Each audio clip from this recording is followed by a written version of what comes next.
আপনার স্ত্রীর স্তন হাজারো পুরুষ দেখেছে। এদিকে আপনি মসজিদের প্রথম কাতারে নামাজ পড়ে জান্নাত কিনতে যাচ্ছেন। আপনি কি জান্নাতকে মামার বাড়ির মোয়া পেয়েছেন? অসম্ভব। আপনি কাপুরুষের বাচ্চা, কাপুরুষ।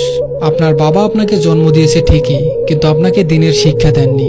আর দিন না থাকার কারণে আপনি আপনার বউকে ছেড়ে দিয়েছেন লাইক কমেন্ট ভিক্ষা করার জন্য টিকটকে, ফেসবুকে, ইউটিউবে। আপনার বউকে দেখে হাজারো ছেলে নিজের উপর গোসল ফরজ করে।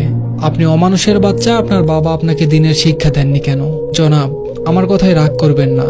মোহর দিলেন আপনি, আর কল্পনায় হাজারো ছেলে আপনার স্ত্রীকে নিয়ে সহবাস করে। কথা কি বুঝেন আমার কথা খারাপ লাগে তাই না? গায়ে লাগে। এই কথাগুলো যারা শুনছেন দয়া করে দরবেশগিরি দেখাতে আসবেন না। ভালো না লাগলে সোজা আমাকে ব্লক করে দিয়ে চলে যাবেন। আর তা না হলে আমার বিরুদ্ধে গিয়ে পোস্ট করবেন, কথা বলবেন, যা ইচ্ছে তাই করবেন, আমার কিছু যায় আসে না। কিন্তু দরবেশগিরি দেখিয়ে আমাকে ভদ্রতার আওয়াজ শোনাতে আসবেন না। সারা দেশে চলে জিনা, সারা পথে ঘাটে চলে জিনা, সারা টিকটকে মেয়েদের অর্ধউলঙ্গ নাচ, সারা দেশের পথে ঘাটে বাথরুমে চলে এসব।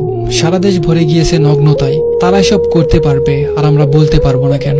এই জাতি হককে সহজে মেনে নেয়নি। আপনার লজ্জা কামনা করি আমি। আপনার বউ টিকটকে হাজারো ছেলেকে নাভি দেখাচ্ছে। আপনি অমানুষের মানুষকে নীতিকথা শোনাতে আসবেন না।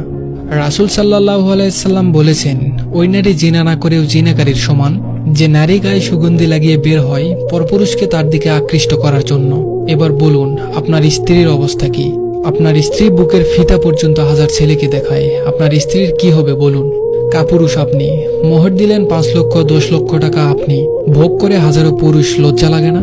যদি আমার এই কথাগুলো শুনে থাকেন আমি আপনার লজ্জা কামনা করছি। তা না হলে এই কর্মের ফল বিচারের মাঠে আপনি অবশ্যই পাবেন। অতএব প্রস্তুত থাকুন। ধন্যবাদ সবাইকে।